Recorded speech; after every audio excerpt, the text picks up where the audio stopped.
Que a paz do Mestre Jesus nos envolva todos, mais uma vez aqui reunidos para mais uma reflexão sobre a série psicológica da nossa querida mentora Joana de Ângeles.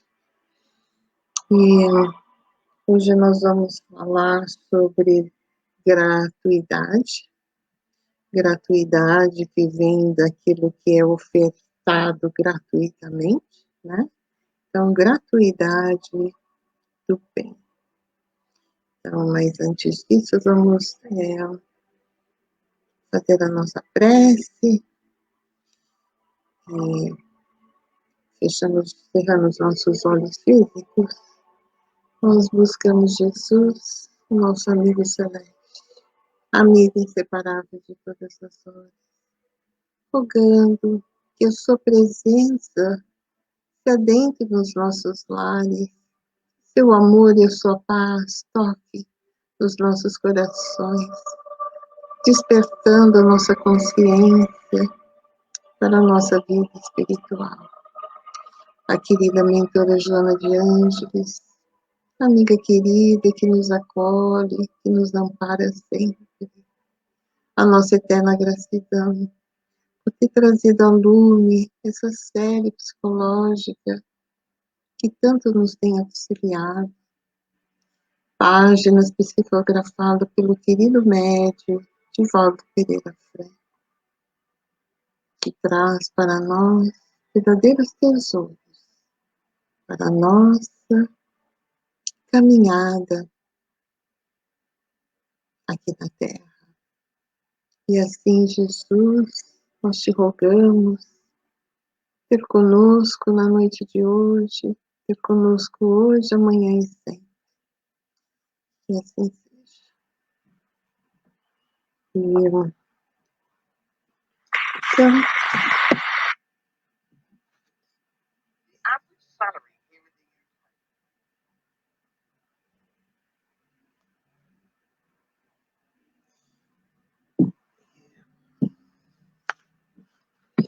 Então, nós vamos hoje falar sobre gratuidade do bem. Gratuidade é aquilo que é ofertado gratuitamente, né? Nós vamos encontrar no Evangelho, capítulo 26, no item 7, vamos ler, mediunidade gratuita. Os médios modernos, porque os apóstolos também tinham mediunidade.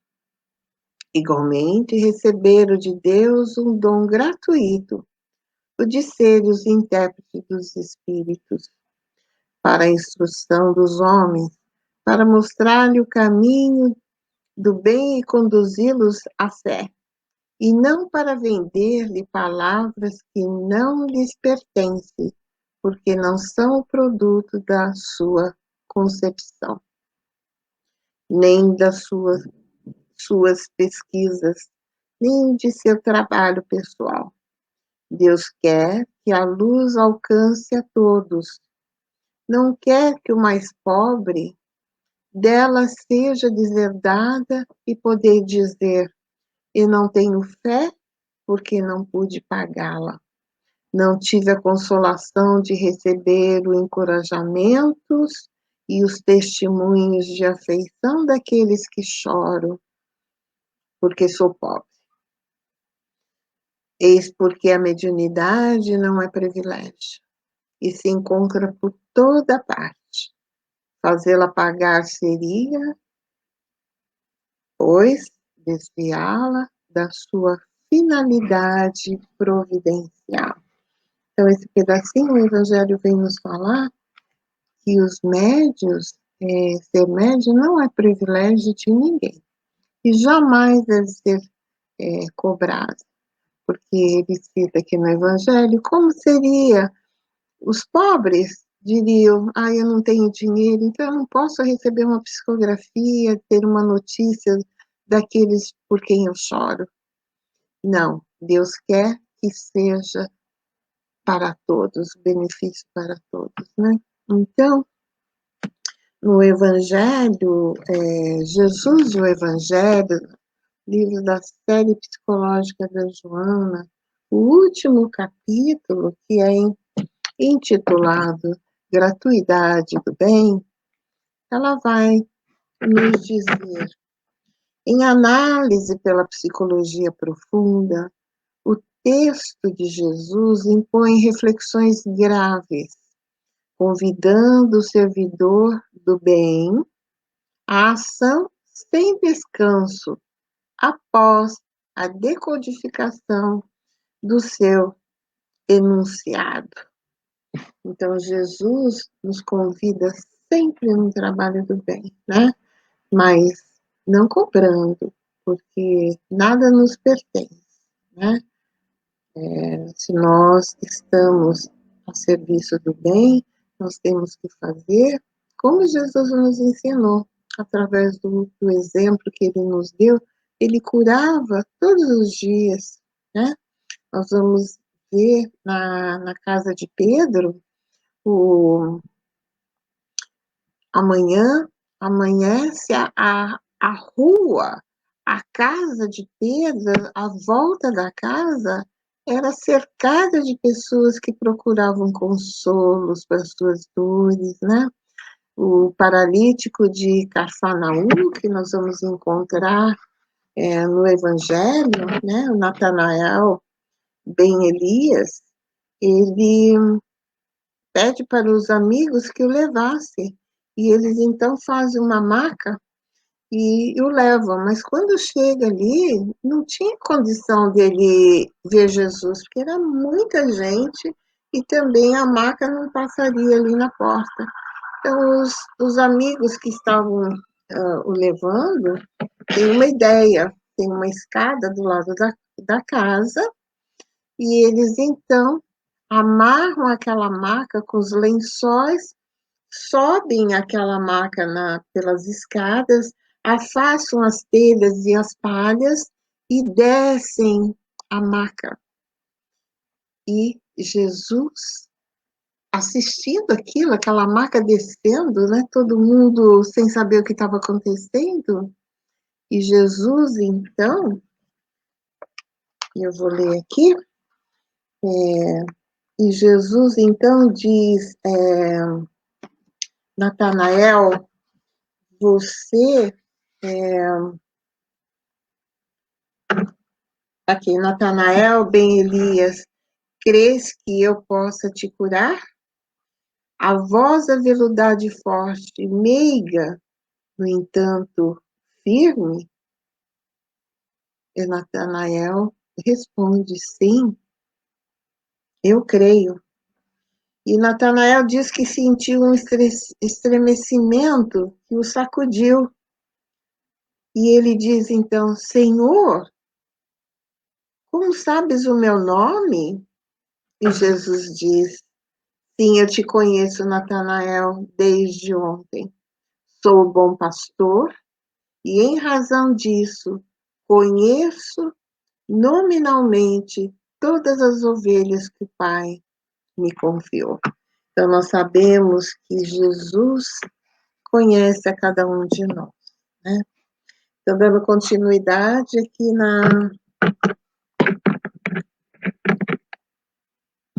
no livro nas falas da mentora Joana, né? Ela diz, para que a saúde seja restituída ao enfermo, então ela está falando aqui do médium de cura, né?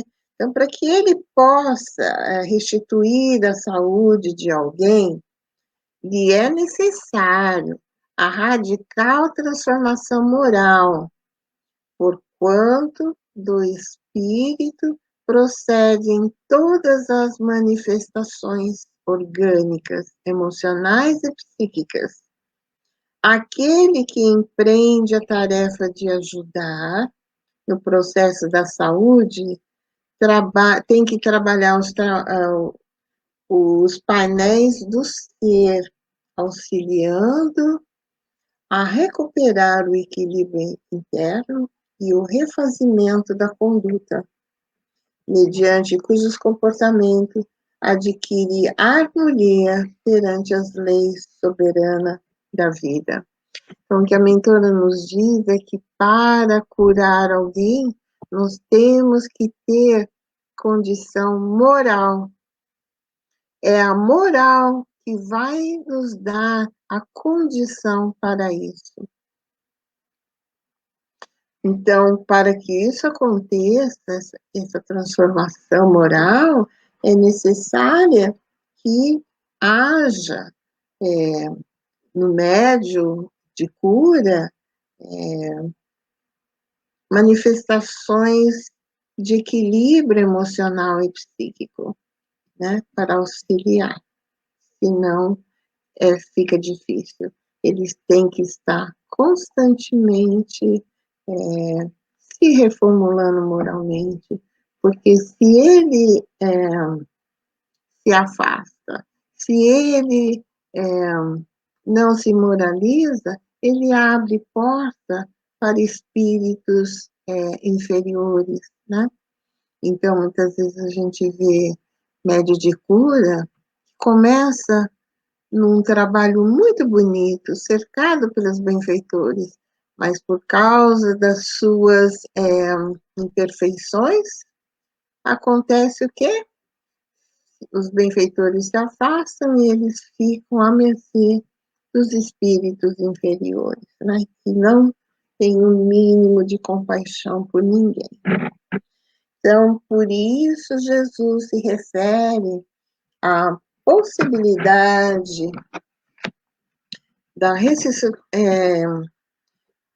de ressuscitar os mortos. Aqui, ressuscitar os mortos, ele já está falando dos mortos dos sentimentos, da consciência que não estão despertados. Como a gente vê lá em Éfesios, capítulo 5, item 14, que diz: desperta, ó tu que dormes. Dorme a consciência de sono ainda, não desperta para as coisas espirituais, pelos ensinamentos que o Evangelho nos traz através do nosso Mestre Jesus, né? Então, é nesse sentido que a mentora diz, por isso Jesus se refere à possibilidade de ressuscitar os mortos, despertando todo aquele que se cadaverizaram no erro, havendo perdido o contato com a sua existência, nessa existência, né? Por estarem mergulhados nas sombras da ignorância e da criminalidade, onde exaurem as forças vitais, né? Consome as forças vitais e entram em decomposição moral. Então, falando a pessoas mergulhadas em sombra densa, fazia-se necessário a utilização de linguagem correspondente ao entendimento, através do qual permanecem as lições inconfundíveis do psicoterapeuta por excelência, que é Jesus, vencendo os tempos e tendo atuais em todas as diferentes épocas do pensamento. Então, fazia-se necessária a utilização dessa linguagem que era correspondente ao entendimento do qual aquelas pessoas poderiam entender, né? Então, Jesus falava por parábola, ele usava muitos símbolos, né? Ele contava as histórias para que a pessoa pudesse entender. Então, ela continua dizendo que, não obstante, para que todos esses processos de recuperação se fizessem factíveis, uma condição torna-se necessária, dar de graça, porque de graça haveis recebido. Então, a tarefa da mediunidade é um trabalho que não pode jamais ser coberto, cobrado, desculpa, porque nós não compramos, foi nos dado gratuitamente. Então, é gratuitamente que nós devemos dar. Então, dessa forma, a faculdade espiritual encarregada de produzir resultados saudáveis, obedece à ética da dignidade, que confere a energia curadora às ondas benéficas, que podem propiciar o retorno do bem-estar, do equilíbrio e do refazimento, né? Então, é um processo de doação, de amor, né? Então, a gente viu o caso do Acelino, no livro Os Mensageiros, da série de André Luiz, no capítulo 8, nós vamos encontrar a história do médium Adelino. O capítulo se chama O Desastre de Acelino. Então, Acelino ficou 11 anos nas zonas inferiores. Acelino, ele era um residente do nosso lar, que encarnou com exercício da mediunidade, mas passou a cobrar pelas suas atividades, as atividades que ele fazia, né, de cura, de consulta, afastando os benfeitores espirituais e caindo das garras da sombra. Médio, ele via, ouvia os espíritos e também psicografava, né? Então, as pessoas procuravam ele para ter notícia dos entes queridos e era cobrado. Então, cobrava as consultas, paga por famílias abastadas, o consultório enchia-se de gente, enorme interesse foi despertando entre os que desejavam sucesso na vida profissional, né, na melhora material, nos negócios materiais, e também aqueles que o procuravam, porque ele era médio de cura também, se restabelecer a saúde. E as lições que ele fez. Ele esqueceu as lições evangélicas, confraternização, amiga, o serviço redentor do evangelho. Foram ficando distante. E ele, então, quando desencarna, ele fica no plano inferior, 11 anos nas zonas inferiores, né? Porque o trabalho que ele fez não foi nada daquilo que estava programado. Ele esqueceu que os pagamentos viriam de Deus. Seria a volta para o plano espiritual, uma condição melhor, né? E ele fez o contrário. Ele preferiu ter as coisas do mundo, né? Ter dinheiro, as coisas materiais que o mundo oferece, mas que para o plano espiritual nada disso tem nenhum valor. Nós não levaremos nada daqui, né? Mas os nossos atos, sim, serão levados. Então, a Joana continua dizendo que os apóstolos, igualmente, eram portadores de mediunidade, como demonstraram por diversas vezes, particularmente no dia do Pentecoste, né? Pentecoste quer dizer, em grego, é o 50º, né? O Pentecoste é uma celebração muito importante no calendário cristão, né? O Pentecoste é celebrado 50 dias após o domingo de Páscoa, quando foram alvo da admirável xenoglossia, né, que é falar outras línguas mediunicamente, comunicando-se com os presentes nos respectivos idiomas que lhe eram familiares, assim demonstrando, né, a interferência do espírito sobre a matéria, né, dando notícia de que o espírito sobrevive, né? A morte é somente a morte do corpo. e advertindo para os chegados tempos da imortalidade em triunfo. Então, os apóstolos de Jesus faziam curas, né? A gente tem notícias na Bíblia, nos evangelhos, nos evangelistas, das curas que eles fizeram, Pedro, Paulo, né, e João, todos esses espíritos, por quê? Porque eles tinham a moralidade, o amor, a vontade de auxiliar o próximo, de curar, de aliviar a dor, né? Então, mais tarde, durante toda a existência, eles exerceram com grandiosidade a abnegação, deixando rastros luminosos por onde passaram. Graça e cuja conduta arrebanharam multidões para o Evangelho nascente, né? Quantos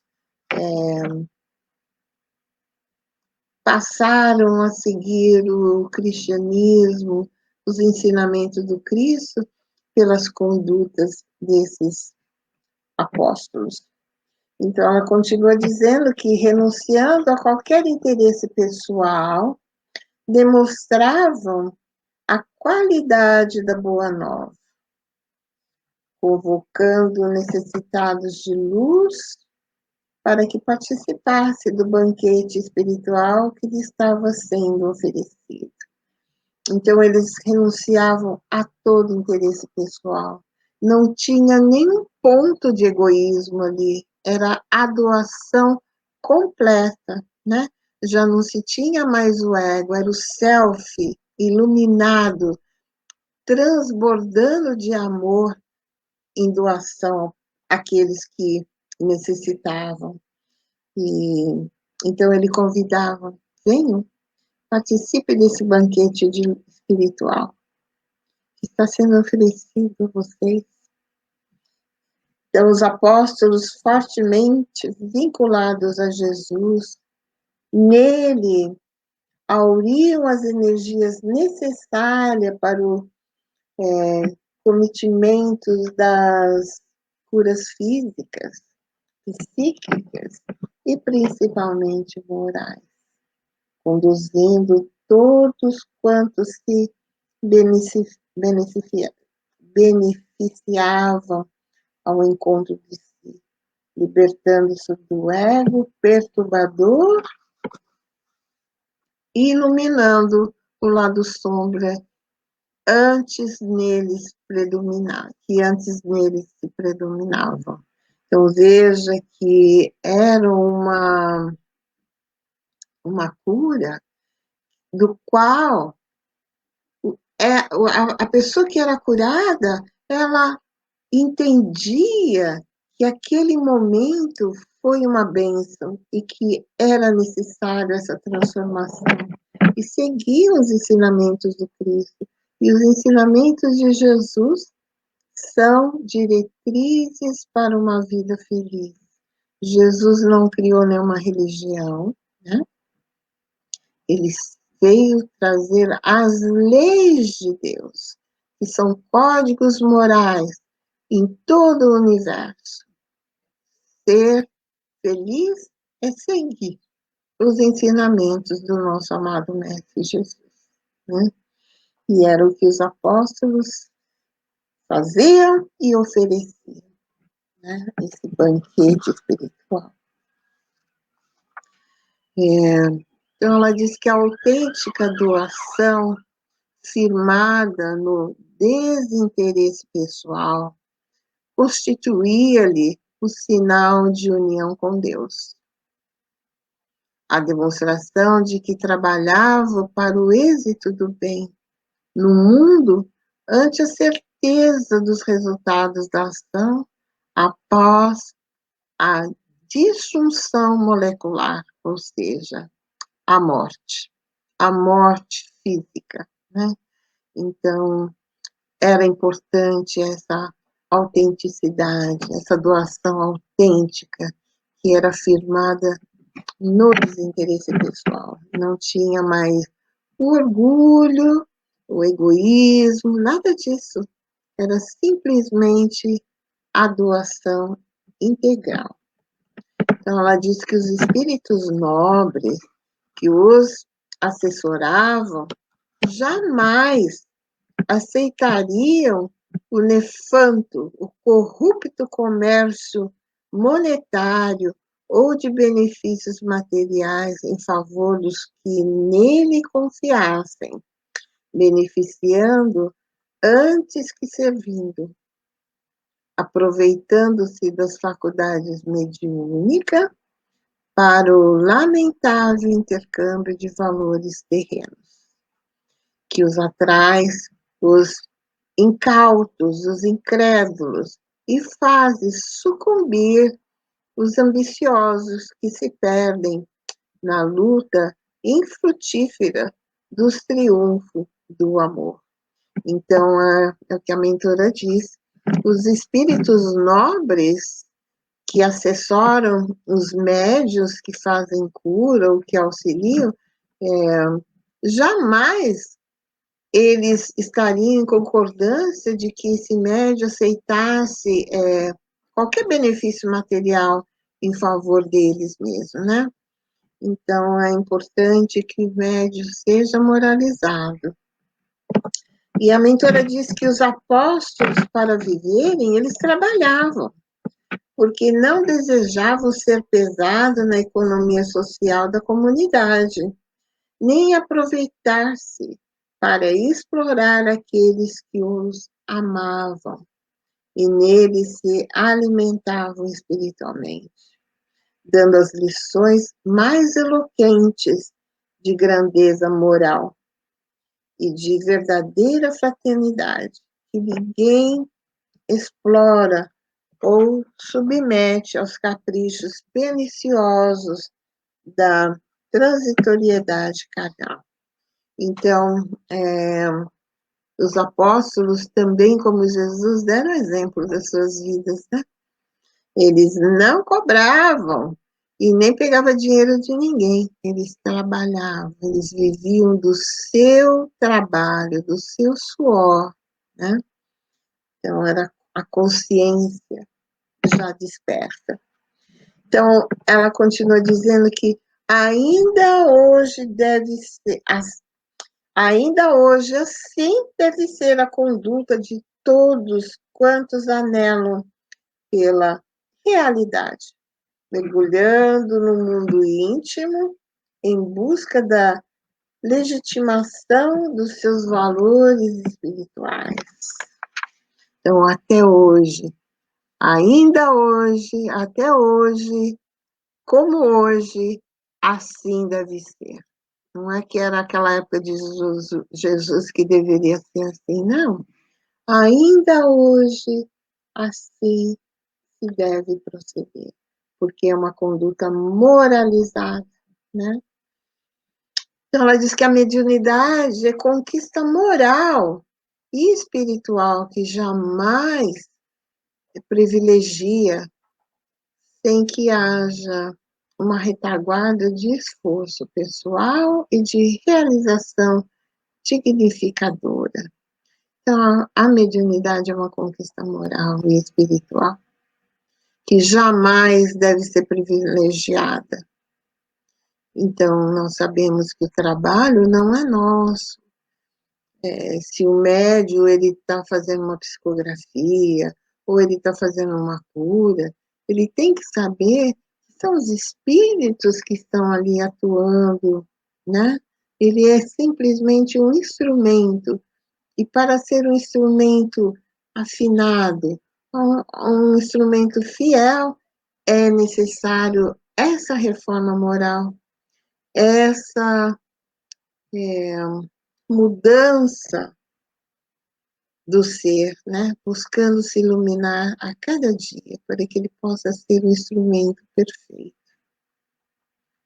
Ela diz que ricos, portanto, dos tesouros da bondade, de abnegação, esses obreiros da solidariedade, através da mediunidade, ampliam os horizontes da vida além da tumba. Então, ricos, portanto, dos tesouros da bondade, e não dos produtos materiais, né? Ricos dos tesouros da bondade, da abnegação. Esses obreiros da solidariedade, através da mediunidade, ampliam os horizontes da vida, além da tumba, após a morte, após o túmulo, além do túmulo, trazendo de volta ao convívio humano aqueles que se acreditavam haver morrido, mas que estuam, que fervem de alegria ou sofrem as consequências dos atos a que se entregam. Então, nós temos dois caminhos, sempre temos duas escolhas. A escolha sempre é nossa. Eu escolho aquilo que eu quero, mas temos que ter ciência que tudo aquilo que eu faço existe um retorno, a colheita, né?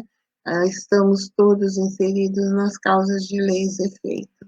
Causa de lei e efeitos, que é aonde nós iremos colher felicidades ou lágrimas.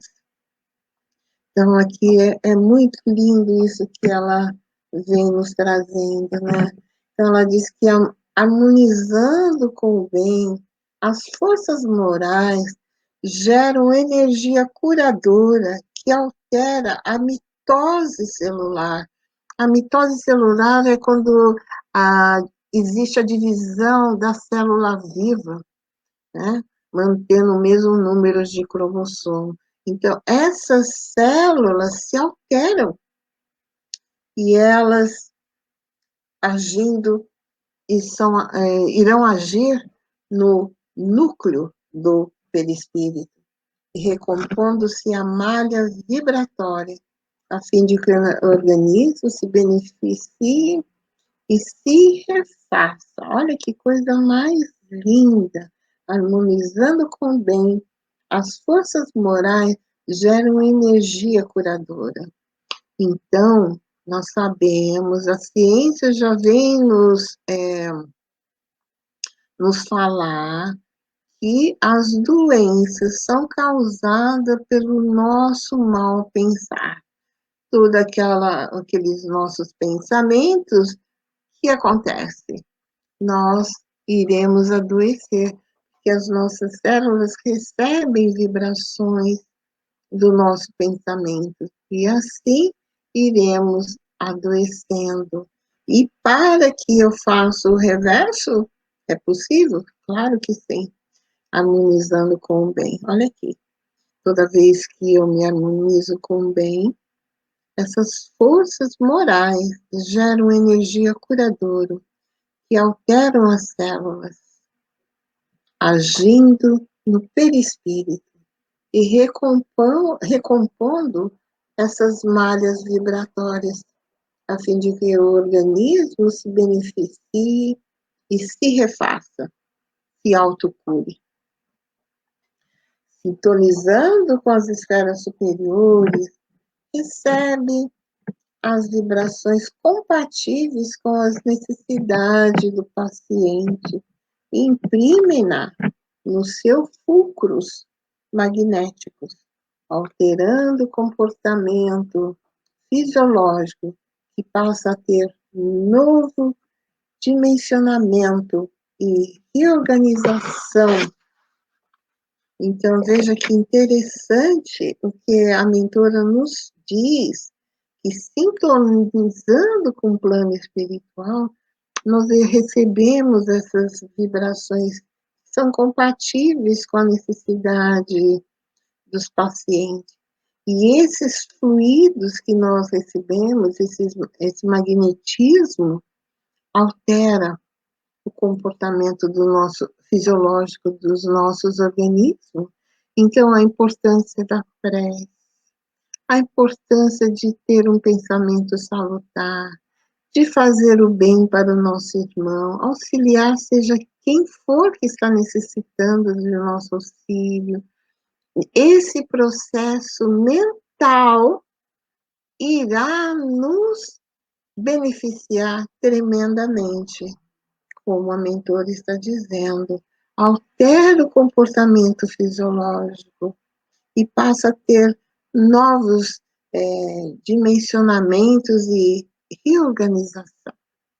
Muito interessante, né? Então, ela diz que por isso jamais a mediunidade poderá transformar-se em profissão sobre qualquer pretexto, conforme se apresente. Então, ser médium não é ser profissão, como muita gente faz, né? Cobra, marca hora, tem agenda, tem secretária, faz um, um negócio mesmo próprio, né? Como se fosse uma firma. E não, ela diz, jamais a mediunidade poderá transformar-se em profissão.